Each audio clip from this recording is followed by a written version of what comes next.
Hoje eu vou te contar quais são os direitos do cônjuge casado pelo regime da separação total de bens voluntária.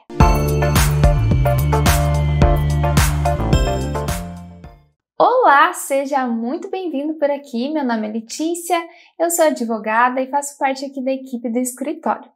E hoje a gente vai falar sobre os direitos do cônjuge que é casado pelo regime da separação total de bens voluntária, tanto em uma situação de divórcio quanto numa situação de sucessão, que é o falecimento de um dos cônjuges. Primeiro de tudo, quero que você entenda que a gente vai falar aqui de separação total de bens voluntária, porque existe outro, Letícia? Existe outro sim, que é a separação total de bens obrigatória. Mas hoje a gente vai falar da voluntária, que é quando o casal, os cônjuges, eles escolhem esse regime pela própria vontade deles. Então, não foi uma imposição que a lei fez em relação ao regime, e sim uma vontade e uma escolha do casal, tá? Porque no regime da separação total de bens obrigatória, existem outras características que é tratado à parte. A regra geral da separação total de bens voluntária é que cada cônjuge tem o seu patrimônio individualizado. Então, cada um será responsável pela administração dos seus bens, inclusive responsável pelas dívidas que porventura fizerem em relação a esses bens. Então, o patrimônio é individual, os bens são individuais e, consequentemente, a administração e as dívidas também, cada um é responsável pela sua. Mas, diante de um divórcio, o que acontece? Veja, como a gente trabalha aqui numa regra geral de que existe somente patrimônios individuais, cada um permanece com o que tem, não vai entrar em uma partilha. Isso é uma regra, tá?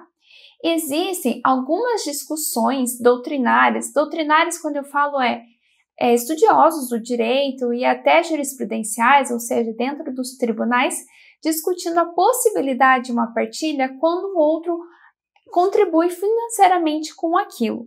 Então, por exemplo, foi construída uma casa e essa casa ficou registrada somente no nome de um dos cônjuges, mas o outro consegue comprovar que teve participação financeira na construção dessa casa e daí requer que seja feito pagamento como se fosse uma indenização referente ao valor que foi colocado, que foi investido nessa casa. Isso é uma matéria de discussão perante o Poder Judiciário. Normalmente quem decide essas questões é o próprio juiz.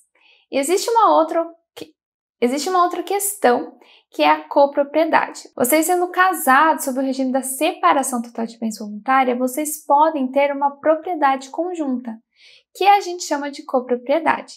Assim como você teria com um irmão, um tio, um sobrinho ou um amigo, qualquer outra pessoa. Você pode, então, adquirir, comprar, por exemplo, um imóvel junto com o seu cônjuge, e assim você terá uma copropriedade. Diante do divórcio, vocês podem simplesmente fazer o divórcio, encerrar o casamento, mas continuar com a copropriedade. Em outros casos, alguns casais entendem por bem encerrar também essa propriedade conjunta. E para facilitar, isso normalmente é feito no momento do divórcio. Então, se faz a extinção daquela copropriedade junto com o divórcio. Mas, como regra, dentro do divórcio, não existe divisão dos bens, porque como existem apenas patrimônios individuais, cada um fica com o seu. No divórcio, ocorre apenas a dissolução do casamento como regra. Agora vamos para o caso de sucessão. No caso de falecimento de um dos cônjuges, o que acontece e o que o outro cônjuge terá direito? Tratando-se de patrimônio individual, que vocês já sabem que é a regra dentro da separação total de bens voluntária, o cônjuge sobrevivente ele vai ser herdeiro desse patrimônio individual junto com os outros herdeiros. Então, vamos colocar um exemplo para facilitar o entendimento de vocês. Um casal era casado sob o regime da separação total de bens, um deles falece. Esse casal tinha 2 filhos em comum. O cônjuge que faleceu, ele tinha um imóvel e um carro no nome dele.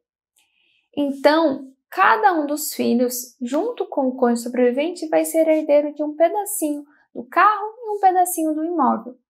Todo esse patrimônio do cônjuge que faleceu vai ser dividido em 3 partes iguais. Então, o cônjuge sobrevivente vai ficar com 1/3 do patrimônio individual do seu esposo falecido. Esse é o exemplo dos filhos, que a gente chama de descendentes. Se não houver filhos, tem que ver se não tem netos, que daí também o cônjuge sobrevivente vai herdar ali junto com os netos a propriedade individual. Se não houver descendentes, que é a linha que descende, do cônjuge falecido, a gente vai buscar a linha ascendente, que são os pais, os avós, bisavós. Então vamos ver o que está para cima, os ascendentes desse cônjuge falecido. Se esse cônjuge falecido não tem descendentes e não tem ascendentes, o cônjuge sobrevivente vai ser o único herdeiro. Sendo ele o único herdeiro, então ele vai herdar, vai ficar com 100% do patrimônio individual do cônjuge falecido. Agora, em caso de copropriedade. Olha, o que eu vou falar aqui para vocês é um entendimento jurisprudencial. Como eu falei, é um entendimento dos juízes, dos tribunais, dos ministros, como eles vêm entendendo essa questão. Segundo a jurisprudência, quando existe uma copropriedade do cônjuge falecido com o cônjuge sobrevivente, o cônjuge sobrevivente, não vai ter direito à herança da parte do cônjuge falecido. Por quê? Porque ele já tem uma parte ali dessa propriedade, que, segundo a doutrina, teria uma função de meação. Eles consideram que aquele cônjuge sobrevivente já tem a sua parte do patrimônio daquele cônjuge falecido. Então, por entendimento jurisprudencial, quando o casal tem uma copropriedade, por exemplo, o casal adquiriu juntos um imóvel, então cada um tem 50% desse imóvel. Segundo a jurisprudência, o cônjuge sobrevivente vai ficar com a sua metade intacta com o falecimento do cônjuge falecido. Só que ele não terá direito aos 50% do cônjuge falecido, nem como herdeiro. Esse é o efeito que a jurisprudência tem dado quando existe uma copropriedade em caso de sucessão. Mas, de novo, isso é uma discussão jurisprudencial, mas que é importante que você entenda e que você saiba. É muito importante que vocês saibam os efeitos do regime patrimonial que vocês escolheram para o casamento de vocês. Existem várias opções de regimes e vocês precisam entender eles bem certinho. Aqui no canal e também no blog vocês encontram vários conteúdos para auxiliar vocês a entenderem sobre regime de bens. E eu também vou deixar aqui no box de informações sobre a nossa consultoria de regime de bens, caso você tenha esse interesse em conhecer e entender o regime de bens que você quer escolher para o teu casamento ou para a tua união estável. Esse foi o vídeo de hoje, espero muito que vocês tenham gostado. Não se esquece de se inscrever aqui no nosso canal para não perder nenhum conteúdo e de deixar a sua curtida se esse conteúdo lhe foi útil. Muito obrigada por assistir e até o próximo vídeo. Tchau, tchau!